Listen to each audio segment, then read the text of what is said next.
Greater Sylhet development and welfare council GSC in ইউকের Scotland রিজিয়নের দ্বিবার্ষিক সম্মেলন ও নির্বাচন অনুষ্ঠিত হয়েছে গত 27শে এপ্রিল এডেনবরার স্থানীয় গ্রেফায়ার চার্টার্ড হলে।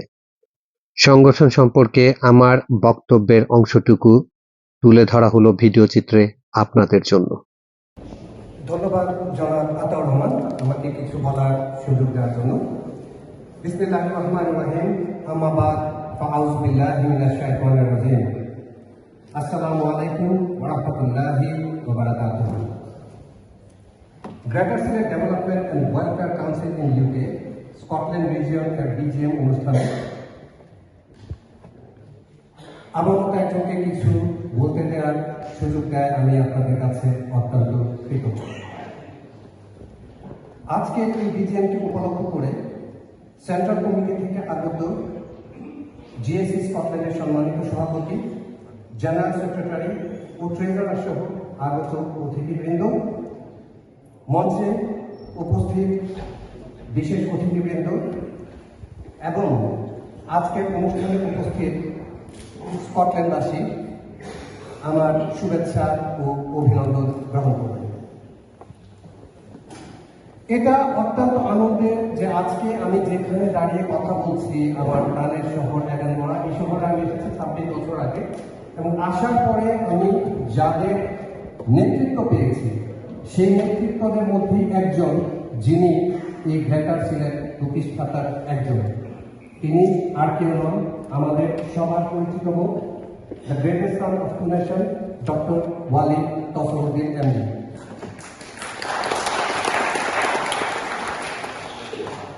উনি এবং ওনার সাথে 5 জনের উদ্যোগে প্রথম যে কমিটি গঠন হয়েছিল, তৎকালীন সেই কমিটির চিফ কোঅর্ডিনেটর ওয়াহিদ আহমেদ কুতুব এবং আলহাজ এম আলাউদ্দিন আহমেদ আজ আমাদের মাঝে নেই। আমি ওনাদের রুহের মাগফিরাত কামনা করছি। সম্মানিত সুধী, 1992 সালে জিএসসি প্রতিষ্ঠা হলেও এই স্কটল্যান্ডে এই সংগঠনকে প্রাণবন্ততা পায় 2013 সাল থেকে। তখন আমাদের কমিউনিটি ব্যক্তিত্ব জনাব নুরু মিয়া সভাপতি হয়ে এসে ওনার নেতৃত্ব প্রদান করেন। এরপর থেকে আর থেমে থাকেনি গ্রেটার সিলেট স্কটল্যান্ড। উত্তর ত্রাণ কার্যক্রম, ওয়াজ মাহফিল, পিকনিক, খেলাধুলা ও অন্যান্য আয়োজনের মাধ্যমে জিএসসি স্কটল্যান্ড রিজিয়ন স্থান করে নিয়েছে সবার অন্তরে।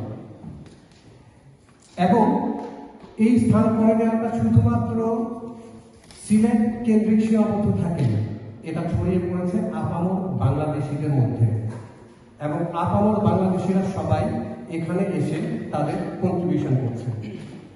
আর এই কারণে বিগত কমিটিতে সদস্য সংখ্যা যেখানে ছিল 201 জন, বর্তমান কমিটিতে তা বেড়ে হয়েছে 359 জন। আর এ থেকে প্রমাণিত হয় যে জিএসসি স্কটল্যান্ড এ সময়ের মধ্যে অন্যতম জনপ্রিয় একটি চ্যারিটি সংস্থা হিসাবে স্কটল্যান্ডে অন্তত রূপান্তরিত হয়েছে। আর এই কারণে আঞ্চলিক এই সংগঠনটির বিজিএমে আমরা লক্ষ্য করেছি গ্রেটার সিলেটের ডেভেলপমেন্টের যারা কেন্দ্রীয় কমিটির আছেন তারা প্রায় 7-8 জন এখানে আমাদের মাঝে আজকে উপস্থিত হয়েছেন। ওনাদেরকে পেয়ে আমরা বিশেষভাবে গর্বিত। বিগত কমিটির যিনি সভাপতি ছিলেন জনাব নজরুল ইসলাম, উনি যখন সভাপতি হয়ে আসেন তখন উনি ঘোষণা দিয়েছিলেন যে আমি 1 বছরের জন্যই থাকবো, একটা টার্মের জন্যই থাকবো, তারপরে টার্মে আমি আর থাকবো না।